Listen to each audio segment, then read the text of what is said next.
President Yoon broke his silence this morning to address the nation, calling last week's martial law declaration an act of governance. He heavily criticized the opposition for accusing him of insurrection. Internal conflict seems to be deepening within the ruling People Power Party following the president's address, while the main opposition Democratic Party throws sharp criticism at the president's message. The opposition bloc put forward a second impeachment motion against the president this afternoon, aiming for voting on Saturday. Meanwhile, the Assembly today passed more bills seeking special counsel over the military ruling incident. It's December 12th, 8 p.m. in Seoul. This is Newscenter. Thank you for joining us. I'm Yoon Jung-min. Breaking days of silence following last Saturday's public apology, President Yoon addressed the nation again, this time to defend his martial law declaration. Our top office correspondent Oh Soo-young starts our coverage. President Yoon on Thursday defended his decision to impose martial law as his executive right and vowed to fight to the end against opposition forces. Breaking his days-long silence, Yoon delivered his position amid overwhelming calls for his resignation or impeachment and a criminal investigation over possible insurrection. He appeared to try to justify his judgment on December 3rd, calling it an act of governance to protect the country's constitutional order. 거대 야당이 헌법상 권한을 남용하여 위헌적 조치들을 계속 반복했지만 저는 헌법의 틀 내에서 대통령의 권한을 행사하기로 했습니다. 그 목적은 국민들에게 거대 야당의 반국가적 패악을 알려 이를 멈추도록 경고하는 것이었습니다.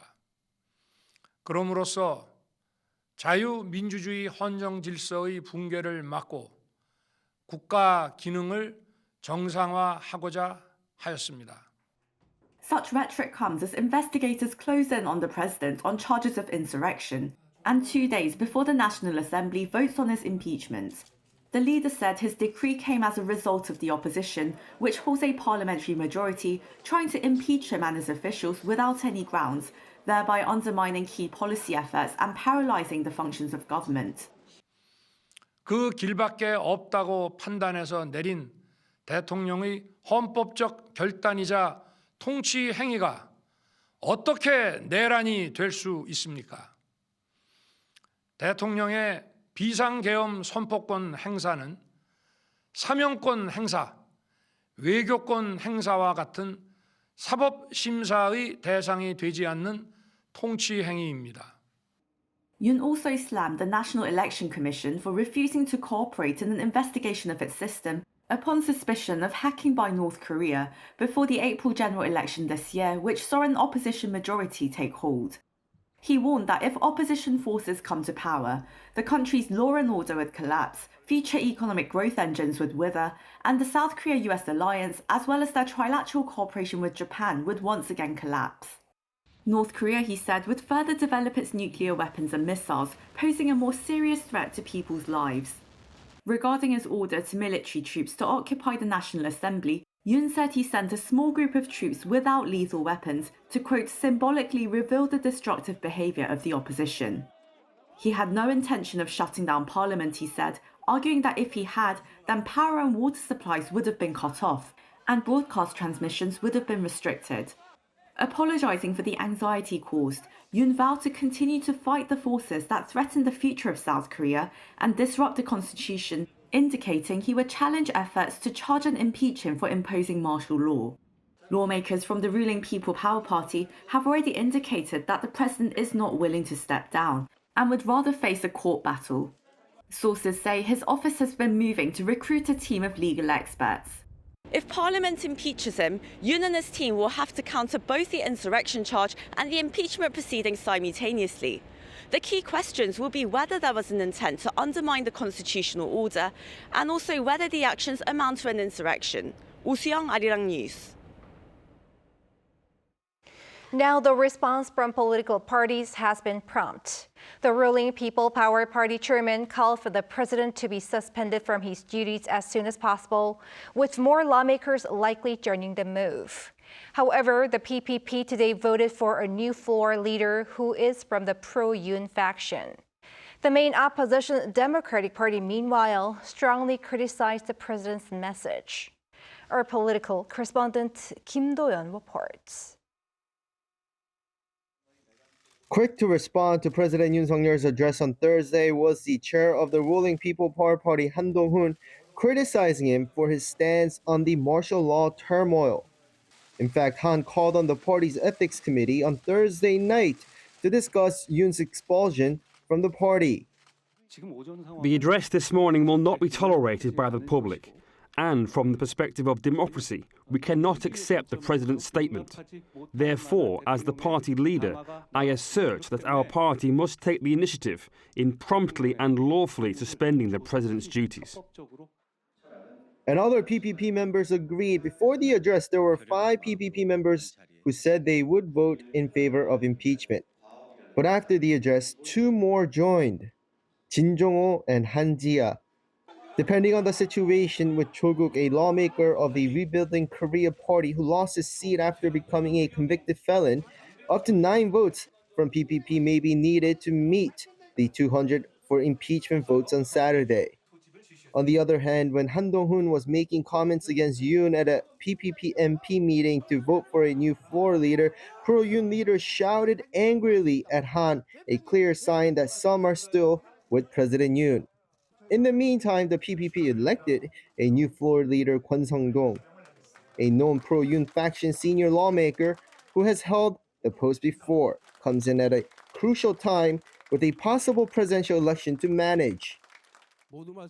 As I mentioned in my opening remarks, I will swiftly address the challenges the party faces amid these hard times and prepare the party for the possible upcoming presidential election. When these are done, I will step down. Regarding the impeachment vote, he said the consensus right now is against it, but he will hold a lawmaker-wide meeting to vote on it, as the consensus may change with a 2/3 vote. In the meantime, the main opposition went as far as to say the address showed his, quote, mental status. The statement that to protect the Constitution he planned a failed martial law that goes against the Constitution and the law is the expression of his extreme delusion, an admission of illegal martial law, and a declaration of war against the public. It is a preemptive incitement of far-right unrest, as if preparing for impeachment by prematurely presenting the Constitutional Court's arguments. Opposition lawmakers call for the arrest of the president following this as well, as they say it proves that he committed an illegal act. Kim Do-yeon, Arirang News. And the parliament underwent opposition-led proceedings to ensure a second impeachment vote this coming Saturday, as well as separate probes into the president and the first lady. Our National Assembly correspondent Lee Si-hoo has the details. 6 pan-opposition parties at the National Assembly on Thursday afternoon jointly introduced their second impeachment motion for President Yoon, after taking more time than originally intended to strengthen the reasonings for impeachment and also add new allegations. The voting schedule, however, remains unchanged at 5 p.m. this Saturday. And further pressure on the conservative ruling party and the president earlier Thursday, as the Assembly approved 2 opposition-led bills seeking a special counsel to investigate President Yoon on insurrection charges in his declaration of martial law on the night of December 3rd, and another on 15 allegations surrounding First Lady Kim, including her alleged involvement in stock price manipulation. The president's prosecution bill passed 195 to 86 with 2 abstentions among 283 present lawmakers, and the First Lady's 195 to 85 with 2 abstentions among the 282 present. This is despite the ruling People Power Party deciding as the consensus of the party to disapprove the bills. President Yoon's prosecution bill is separate from the previous one passed earlier this week. This is a more comprehensive regular special counsel bill that allows for a longer investigation with more members. Some 40 members may be named for the special counsel to continue investigations for up to 150 days, but the president himself has to make the appointment based on the recommendations by the opposition. Furthermore, the nation's prosecution, the police, and the Corruption Investigation Office for high-ranking officials must comply with the request by the special counsel as well. The Assembly also voted to approve the motions to impeach Justice Minister Park Sung-jae and the National Police Agency's Commissioner General Cho Ji-ho on their alleged involvement and for not having done more to prevent the declaration of martial law during their meeting with President Yoon on the night of declaration. Their duties have been suspended immediately following the approval. Now they await a final decision by the Constitutional Court of Korea. Lee Si-hu, Arirang News. Police officers returned to the presidential office compound in Yongsan today.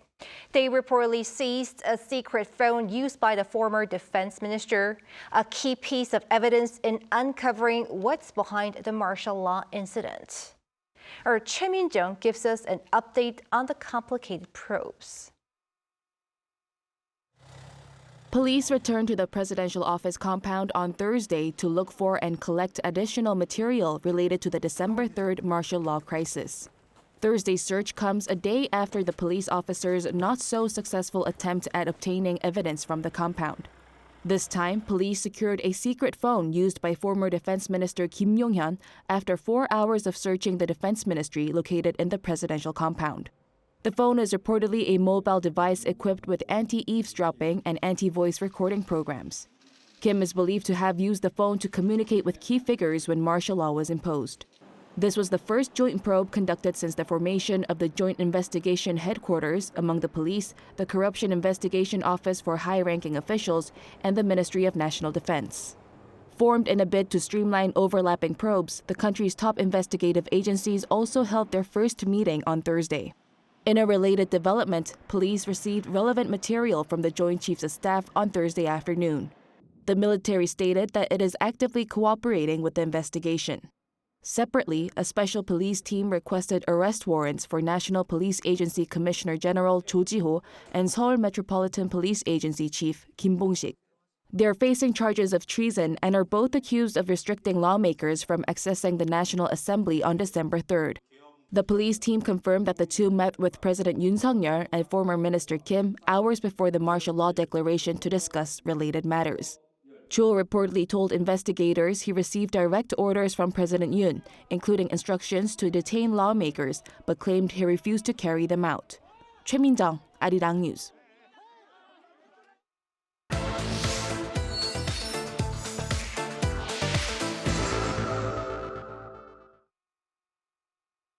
The short-lived martial law order has sent shockwaves through not only political circles, but also financial markets. Joining us in the studio is our financial correspondent, Moon Hae-ryun, to tell us how the country has been responding to the fallout. Hae-ryun, how has this development impacted the financial markets and economy so far? Well, Changmin, South Korea's market turbulence following the short-lived martial law order on Tuesday is actually beginning to stabilize now as finance authorities respond to the situation and investigations make some headway. But in the days following President Yoon Suk-yeol's declaration of martial law and the subsequent lifting of it, the country's stock markets and currency plummeted to multi-year lows amid a prolonged impeachment standoff. The benchmark Kospi dipped well below the 2,400 mark this Monday to its lowest in over a year, while the tech-heavy Nasdaq closed at its lowest in nearly 5 years. Individual investors in particular sold a total of more than 1 trillion Korean won on the same day, nearly $700 million in net sales across the two markets. The Korean won also fell against the greenback to its lowest in more than 2 years. But over the past few days, the stock market showed signs of stabilization as the Kospi and Nasdaq closed up for a third consecutive trading session on Thursday. Given all this, what's been the response from the government and central bank? Right, well, South Korea's finance ministry and the central bank have been maintaining their emergency response systems for more than a week now. And since this shock declaration last Tuesday night, finance authorities, including the likes of Finance Minister Choi Sang-mok and the Bank of Korea's Governor Lee Chang-yong, have been holding daily emergency meetings to assess the day-to-day situation and to discuss contingency plans. After declaring that they were ready to deploy unlimited liquidity into markets, the central bank began special repo operations to control the money supply. Repo operations, short for repurchasing agreement, is a short-term borrowing arrangement where the BOK is essentially lending money to financial institutions to ensure that there is enough money circulating in the economy. The country's financial regulator also spoke of a stock market stabilization fund that could be used if necessary, while an around-the-clock task force has been established to respond to emergency situations as they arise. And amid all this economic instability, one group that is particularly affected is small business owners. In a survey that came out this afternoon, nearly 90% of small business owners responded that they experienced a decline in sales after the martial law declaration. This is why the government went ahead to roll out some pre-planned measures to support them. These measures include plugging additional funds to support low-interest loans for small businesses and easing the eligibility criteria for a program that enables extensions for loan repayment. Now, what about the international community? And I want to ask, how important is it for Korea to maintain investor confidence moving forward? So a key focus of the government's efforts to stabilize the economy right now is external credibility. So in short, this is to relay the strength of the country's economic fundamentals to international agencies and foreign governments. And here is what Finance Minister Choi Sang-mok said. The country's economic team will do all it can to stabilize the economy as much as possible. We will actively communicate with foreign investors and the international community to ensure there's no disruption to our international credibility. Over the past few days, finance leaders have been engaging in interviews with foreign media outlets, diplomatic meetings with foreign ambassadors in the country, as well as virtual meetings with finance chiefs overseas and chambers of commerce and industry for various regions. International credit ratings remain stable, highlighting Finance Minister Choi's claims that the impact of the martial law incident has been limited on the South Korean economy. Even though we had martial law, the real economy, production and exports are not really affected at all. So there's no reason to cut the credit ratings right now. It is also important to think about other external factors such as US President-elect Donald Trump's protectionist policies that are weighing in on the country's economic slowdown, notably reflected in the downward revisions of next year's economic growth projections from major institutions prior to the martial law incident. All right, Arirang, we'll keep an eye out for future developments. Thank you for the report. Thank you for having me.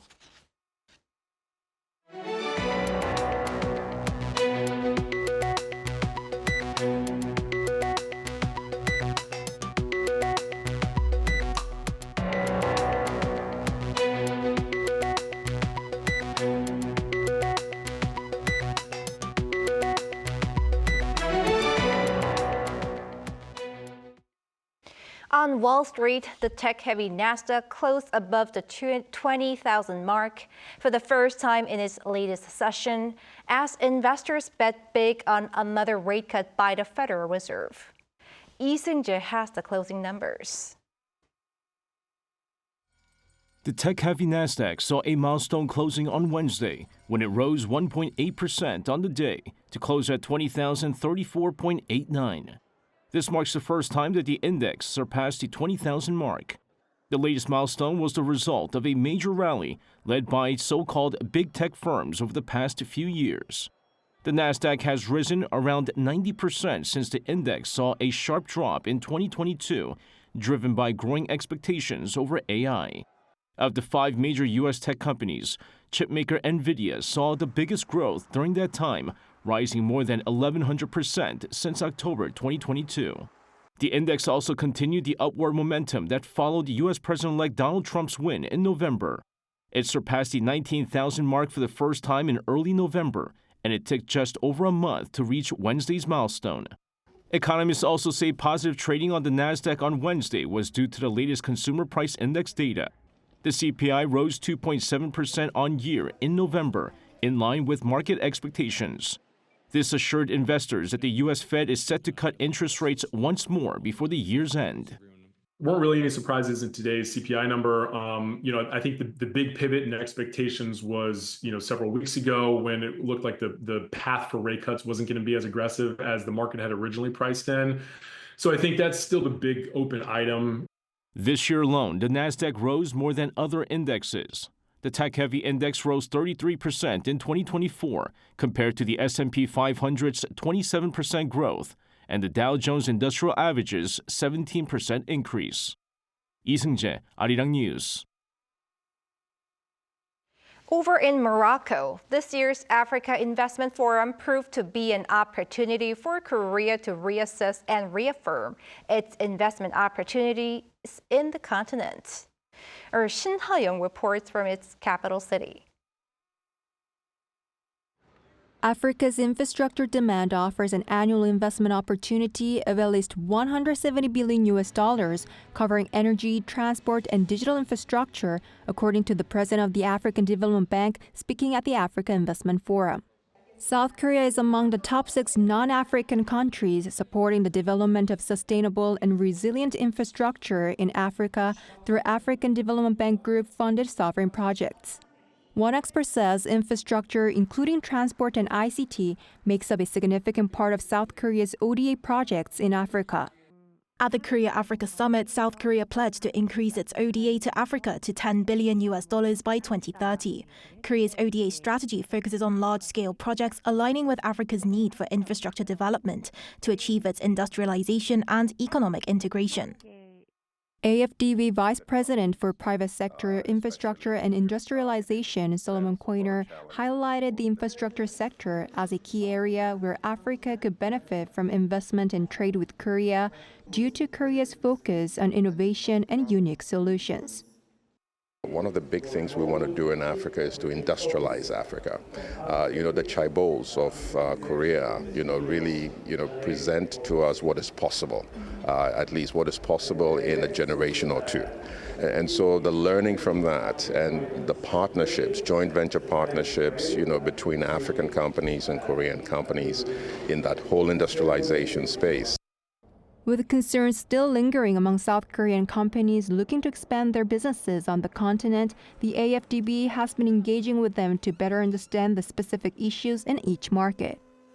Part of what I am, here to do, and what I hope I achieved a little bit when I came to Korea, is to really talk about, our investment opportunities and challenges, but more importantly, how we can help mitigate some of this to really encourage Korean companies to not only export to Africa, but also to invest in Africa and help us grow, our industrialization base. Meanwhile, the 3-day Africa Investment Forum in Rabat concluded after reviewing and discussing 37 investment projects across various sectors, including transport, power, energy, agribusiness, mining, and urban infrastructure. Many of the projects presented in the boardrooms received higher investor interest than estimated.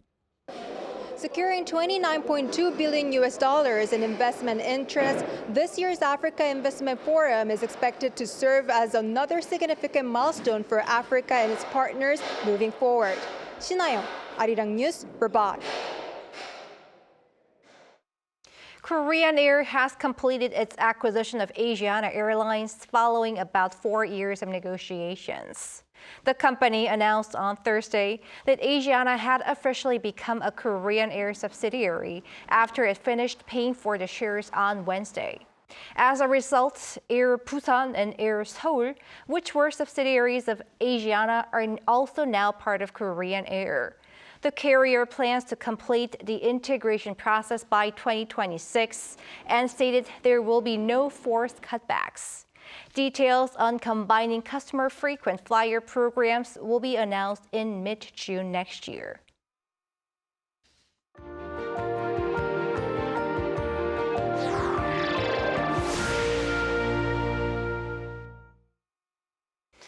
In Sweden, author Han Kang sat down with members of the Korean media a day after the Nobel Prize award ceremony to share her thoughts regarding the global recognition and more. Our culture correspondent Song Yujin was there. For Han Kang, this year's Nobel laureate in literature, winning was a chance to reflect on how far she's come.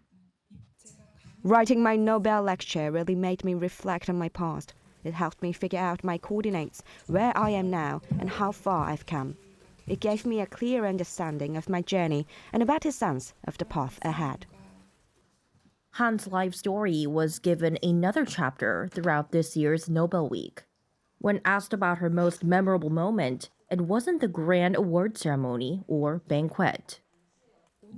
This morning, I visited a library where students sang songs, shared poems they'd written, and discussed my novels. One student wrote a poem inspired by my short story, The Fruit of My Woman, imagining herself as a tomato and saying, "I'd be tasteless, so please don't eat me." It was both funny and unforgettable. The author also took the time to discuss her works, specifically how the Swedish Academy awarded her the Nobel Prize for her ability to, quote, expose the fragility of human life. I aim to capture the incredible complexity of human life in my writing.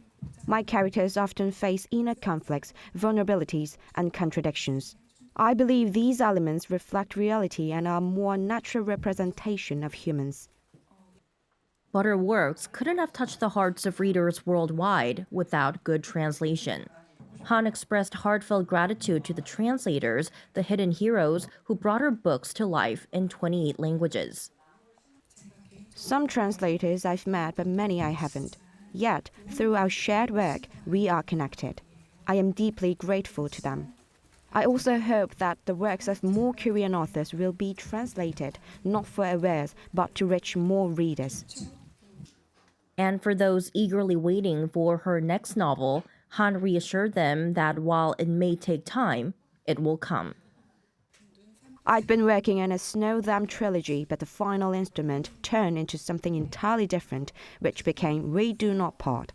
Now, I must return to the trilogy and start over. Once Nobel Week ends, I plan to return a quieter life to focus on completing it. So from winning the Man Booker International Prize in 2016 to the Nobel Prize in Literature this year, Han Kang is redefining Korea's literary legacy. What stories she will pen and what milestones she'll achieve more remain to be seen. 송유진, Arirang News, Stockholm.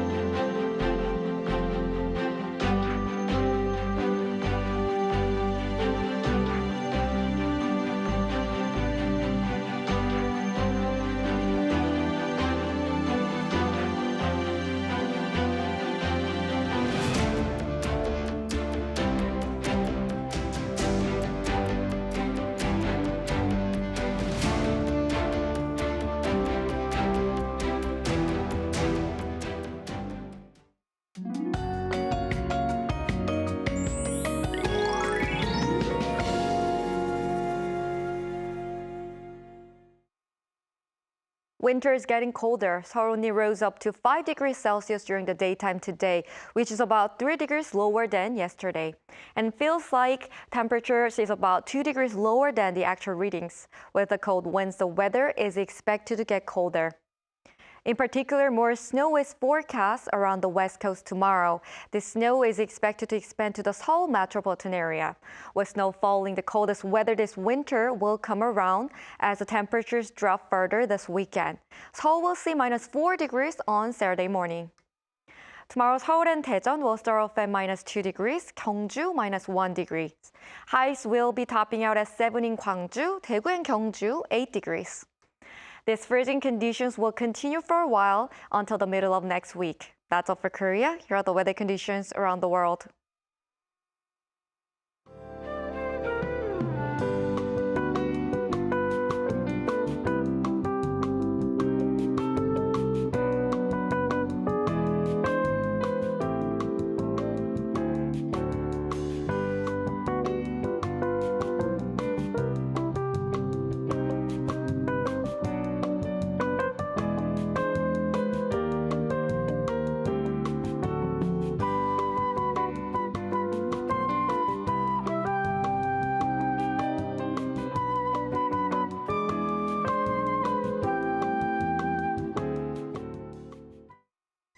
That is Newscenter for tonight. Thank you for watching. A panel session up next.